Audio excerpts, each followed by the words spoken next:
this is Max. Welcome back to another CSR2 video. A new event popped up on the map, the Supersport Syndicate.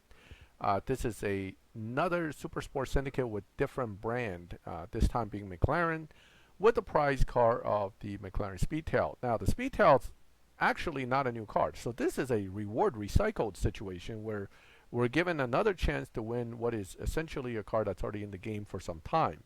Not a bad thing for newer players. It's an opportunity. Now, that being said, let's take a quick look and I'll give you my quick take on this event. First of all, this event is going to burn a ton of your McLaren resources, fusions, parts, particularly fusions, because every single lock-in is a T5 car, one of which is the 675 LT Spider. Now, this car, unfortunately, is one of the worst Tier 5s now compared to the others we have. For example, it runs fully maxed what basically cars like this one runs at stage 5. So if you fully fusion and built that 675 LT Spider, it'll barely match a 600 LT Spider at stage 5. Maybe one stage 6 would match that car's fully maxed status. So that is definitely not a great car, but unlike some other events where you can lock in other cars, you're stuck with this guy for your first lock-in. Second lock-in is the 600 LT Spider, which is actually, by all accounts, a decent live racer and was a milestone car that many have. So a lot of players that have been around a while is not going to have a problem having all these cars, and therefore it'll be an easy event for them.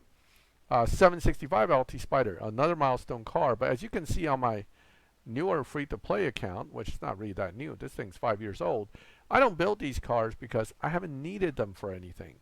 So now, unfortunately, it is needed. So my evaluation is going to be, is this yet again an event I'm going to skip with this account because it's not worth all the resources?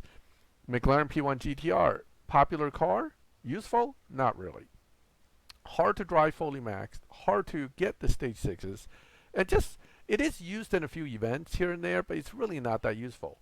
And that brings us to the prize, right? After all that effort, fusions, robbing your other McLarens, etc., to get here, what are you getting? Well, you're getting a prize car that is actually pretty decent.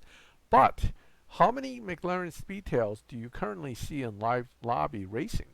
Not that many. It's not because the car is bad. It's actually pretty good. But the problem is that the car isn't as useful or as rare as it was when it first came out, and people who used it have realized that as cool as the car is, it's not really something that they really need to put a huge amount of effort into to get. Now, the other thing that's interesting, and this is some information I saw online as well, is that Natural Motion may be trying something new where they're giving you different levels of difficulty to get the prize car at different levels. So here's a 3-star Purple Star Speedtail, and there should also be a 5 Purple Star version. Now, as you all know, 3 stars are much less performance than a 5-star car, and Purple Stars being Purple Stars, that's not an issue, but I suspect there'll be a substantial difference in the amount of fusions you can fit to the 3-star versus a 5-star. So essentially, there's a hierarchy of getting a really good McLaren Speedtail or a kind of mediocre McLaren Speedtail as a prize, but you may be able to get to the prize easier. I'm not sure how that's going to work. We're going to find out in 2 days, 13 hours, but if the ultimate prize is only a 3-star Purple Star, that's kind of sad. That could just be some mistake they made, but I don't think that's the case. I think they are trying something new here, maybe to let some of us get to the prize car a little bit easier, to kind of suck you into at least getting the cars to try to get them built. We will see in 2 days what exactly is going on with that whole deal. But my overall take on this is old car, old prize car for old cars. Some of us are going to blow through it no problem, and the rest of you are going to be pretty broke on McLaren Fusions.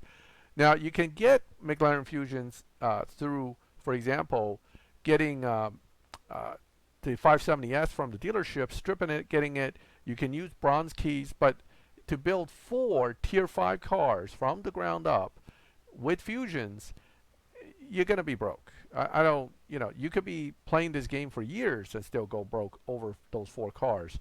So you really have to judge whether that's going to be worth it for you for the Speedtail. Again, the Speedtail is not a new car. It's an older car. It's not a bad car, but it is not one that everybody going to tell you that, oh, it'll destroy everything else, because it won't. It'll do okay with lower upgrades, with high Evo. As it upgrades more, much like most cars of its type, it starts to lose that advantage and become just another car in the 9-second, 8-second, 7-second lobbies. So take it for what it's worth, and plan ahead, see what you want to do with this particular event, and good luck if you're going for it. In my case, I suspect the main thing I would be going for is the 600 LT Spider for this account, and then I'm going to call it from there. In any case, thank you for joining me for this video. I hope some of the information was helpful to you. If you liked the video, leave a like, and if you like my channel, subscribe, hit the bell, and you get notifications. And as always, thank you for watching my videos. I'll catch you next time.